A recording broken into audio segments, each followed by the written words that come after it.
Bem, nunca ignore sinal e sintomas do AVC silencioso. Eu vou explicar um pouquinho para vocês por que isso acontece, por que isso é tão comum e o que é que você tem que ficar atento, né? Não é incomum eu pegar um paciente no consultório com algum sintoma, alguma queixa, achando que está com tumor cerebral, preocupado com isso, e a gente fazer um exame de imagem, uma ressonância, e encontra lá pontos de isquemia. O paciente já teve um AVC, ele teve um derrame e não percebeu. Não é estranho isso, mas isso acontece com uma frequência grande. Eu vou explicar um pouquinho para vocês o que é que você deve prestar atenção, né? Em primeiro lugar, uma das coisas mais importantes que a gente fala em medicina, e na neuro isso é muito forte, são os fatores de risco.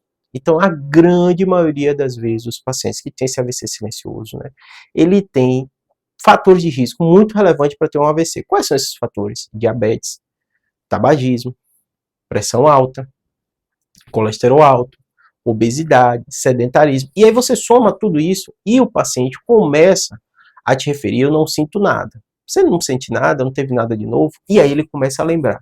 Quando esse paciente tem um AVC silencioso, o que é que aconteceu? Aconteceu algum sintoma nele, que muitas vezes meio que passou despercebido, ele se adaptou, e ele não procurou ajuda médica, né? Uma das queixas mais comuns é a fraqueza no braço. Então, o paciente, como ele não sente dor, não tem alguma alteração, ou até tem um problema de coluna prévia, ele acha que tem a ver com a coluna. Então, às vezes, o braço, a movimentação não está legal, pode ser o braço não dominante, ele começa a usar o outro, né? E aí ele chega para você dizendo que não tem nada. Quando você vai conversar, ele fez: realmente, o meu braço, depois do dia tal, começou a não ficar legal, mas eu achei que era a coluna. Então, vários desses AVCs tidos como silencioso, o paciente teve sintoma, ou um sintoma leve que ele passou meio despercebido. Claro que chama muita atenção quando um vaso grande fecha e o paciente fica plégico, então perdeu o movimento completo. Claro que esse paciente vai procurar ajuda, mas se a perda de força foi parcial, ele às vezes deixa para lá e ele vai se adaptando. Então, qualquer tipo de perda de força, não precisa ir para grau 0, essa que a gente chama que nem se mexe, né? O grau 1, que às vezes não consegue mexer muito pouco, né? Mesmo leves, grau 4, que a gente fala, o paciente vai mexer e tal, mas perdeu um pouco a força que ele tinha prévio. Deve e é necessário ele procurar ajuda. Então, qualquer tipo de alteração de força é uma das queixas mais comuns que a gente vê o paciente tem um AVC silencioso, né? Segundo, sensibilidade. Imagine se às vezes a pessoa perdeu um pouquinho a força e não procura ajuda. A sensibilidade é pior ainda, porque às vezes o paciente perdeu de forma até intensa a sensibilidade, mas ele não liga aquilo ao AVC. E aí depois é dito que ele teve um AVC silencioso. Na verdade, nem foi tão silencioso, ele teve uma alteração de sensibilidade, mas ele não achou nada demais. Então, qualquer perda de sensibilidade no seu corpo deve procurar ajuda, em especial se for agudo. Eu não tinha nada, de repente meu braço ficou meio como se tivesse com uma meia por cima, ou um tecido, eu não estou sentindo igual como eu sinto o outro. Isso pode ter sido um AVC silencioso, segundo sintoma mais comum. Terceiro sintoma que a gente vê com muita frequência é alteração visual. Então há uma aurose fugaz, né, que é clássico no AIT, que o pessoal chama às vezes de princípio de AVC, às vezes ela acontece. O paciente perde parte da capacidade da visão e ele não procura ajuda. Por quê? A cabeça da gente movimenta. Então, você perdeu uma parte do campo visual, uma parte do outro, você consegue compensar esse movimento, movimentando o olho. Então, você pode perder um quadrante da visão e seguir sua vida normal, dirigir, escrever, assistir filme, ler, não vai atrapalhar 100%, mas você perdeu.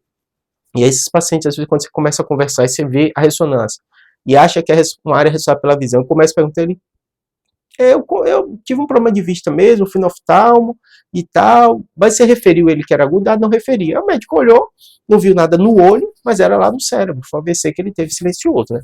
Então esse é um sintoma muito comum que às vezes os pacientes menosprezam ou desprezam, né? E que pode ser um AVC. Outro aspecto muito é relacionado ao equilíbrio.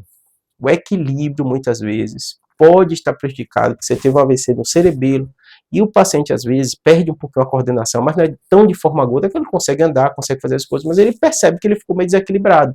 Quando você vai ver, ele teve um AVC ali na região do cerebelo, aquilo passou despercebido para ele, ele fala: eu achei que como se eu tivesse bêbado, uma coisa de coordenação, mas como eu estava andando, eu fui me adaptando e segui a vida dele. Então, é outro sintoma muito comum. O outro muito comum é a tontura, que às vezes vem com desequilíbrio, mas às vezes não, né? Tem paciente que fala assim: eu comecei a ficar tonto, essa tontura não melhorava, foi de forma aguda, a gente fez lá a ressonância e acabou encontrando. Então, você tem qualquer um desses sintomas, né?